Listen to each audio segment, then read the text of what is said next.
අභිෂ්ඡන්ද වශයෙන් හඳුන්වන ඇස් රෝගය ඊටාම බහුල ඇස් රෝගයක්. මෙය සාමාන්‍ය ව්‍යවහාරයේ ඇස් ලෙඩ එහෙම නැත්නම් ඇස් රුදාව කියලා හඳුන්වනවා. මෙම රෝගය බොහෝකට බහුල වශයෙන්ම බෝ වෙන රෝගයක් විදිහට තමයි සැලකන්නේ. නමුත් බෝ නොවන ඇස් රුදාව එහෙම නැත්නම් අභිෂ්ඡන්ද කියන රෝග අවස්ථාවක් තියෙනවා. එය බොහෝ දුරට අසාත්මිකතාවල් එහෙම අවස්ථා නිසා ඇති වෙනවා. ඒක චිරකාලීන. එහෙම නැත්නම් බොහෝ කාලයක් පවතින රෝගයක්.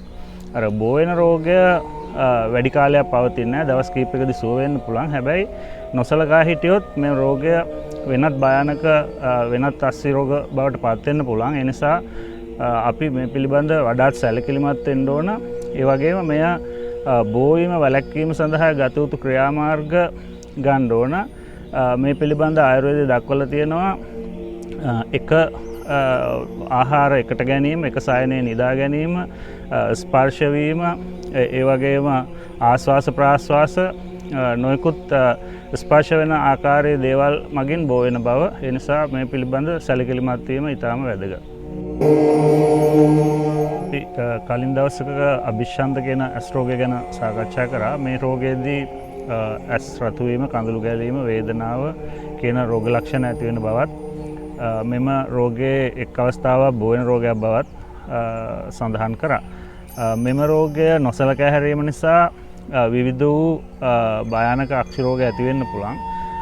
අනික සමහර අවස්ථාවලදී ඇස් රතු වීම, වේදනාව, ඉදිමීම තියෙන රෝගියෙක් ආවහම මෙය අභිෂ්ඡන්ද රෝගය කියලා සැක හිතලා එහෙම නැත්නම් නොසලකා හැරලා සාමාන්‍ය ප්‍රතිකාර කිරීම නිසා මීට වඩා භයානක වූ ඇස් රෝග මගහැරෙන්න පුළුවන්. ඒ නිසා ආයුර්වේදයේ දක්වලා තියෙන සියලුම අක්ෂි රෝග අභිෂ්ඡන්ද මූලිකව ඇති වෙනවා කියලා. ඒ කියන්නේ ඇස් රතු වීම, කඳුළු ගැලීම, වේදනාව කියන රෝග ලක්ෂණ සමග ඇස් රෝග සමූහයක් ඇති වෙන්න පුළුවන්. ඒ නිසා ඒ සියලුම රෝග අභිෂ්ඡන්ද රෝගය වෙන්නේ නැහැ. ඉතින් ඒ නිසා මේ පිළිබඳ තමන්ට මේ විදිහේ රෝග ලක්ෂණ ඇති වුණොත් ඒ සම්බන්ධව දැනුම ඇති සහතිකලත් වෛද්‍යවරයෙක් ලවා තමන්ගේ ඇස් පරීක්ෂා කර ගැනීම ඉතාමත්ම අත්‍යවශ්‍ය කාරණයක්. අපේ ඇස්වල කඳුළු වලින් ඉතාම වැදගත් කාර්යයක් කරනවා. බාහිර පරිසරයට ඇහැ විවෘත වෙලා තියෙන නිසා ඒ එන දූවිලි වැනි අපද්‍රව්‍ය දේවල් ඔක්කොම සේදිලා එහෙන් ඉවත් වෙන්නේ ඒ කඳුළු වලින්. නමුත් මේ කඳුළු ඉතා කුඩා නාල මගින් නාසයට ගමන් කරලා ඒවා ශරීරයෙන් ඉවත් වෙලා යනවා.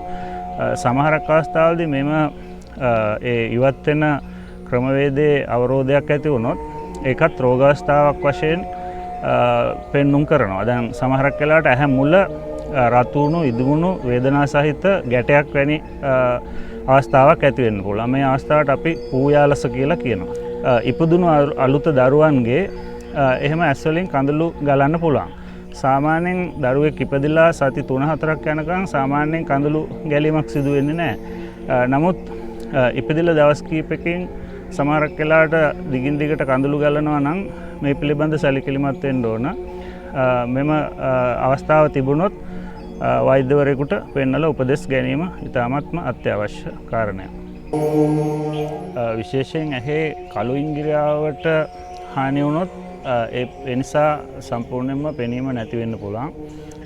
කුඩා අවදී ඇති වෙන අනතුරු නිසා හෝ වැඩිහිටි අවදී ඇති වෙන අනතුරු නිසා ඇහි කෘෂ්ණ මණ්ඩලය එහෙම නැත්නම් කළු ඉංගිරියාවට තුවාල වුණොත් සමහරක් වෙලාවට සිදුරු වෙන්න පුළුවන්. සිදුරු වුණොත් ඇහැ ඇතුළත තියෙන ද්‍රව්‍ය එළියට ගලාගෙන එන්න පුළුවන්. සමහර වෙලාවට ඇතුළේ තියෙන ඒ කළු ඉංගිරියාව එළියට තල්ලු වීම නිසා එතන අවරෝධයක් වෙලා කළු පාට ගුලියක් වගේ ඇති වෙන්න පුළුවන්. සමහරක් වෙලාවට කුඩා තිත් ආකාරයට ලප වැනි ආකාර පෙනුමක් ඇති වෙන්න පුළුවන්. ඒ නිසාත් පෙනීමට හානි වෙන්න පුළුවන්. මේ නිසා විශේෂයෙන් අනිත් එක මේ කළු ඉංගිරියාව කියන ප්‍රදේශය ඉතාමත්ම සංවේදී ප්‍රදේශයක්. ඉතාම ප්‍රවේශමෙන් ආරක්ෂා කරගත යුතුයි.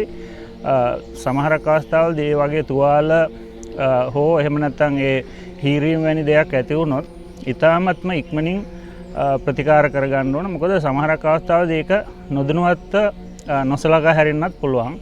කුඩා සුළු අසනීප තත්ත්වයක් යයි හිතලා.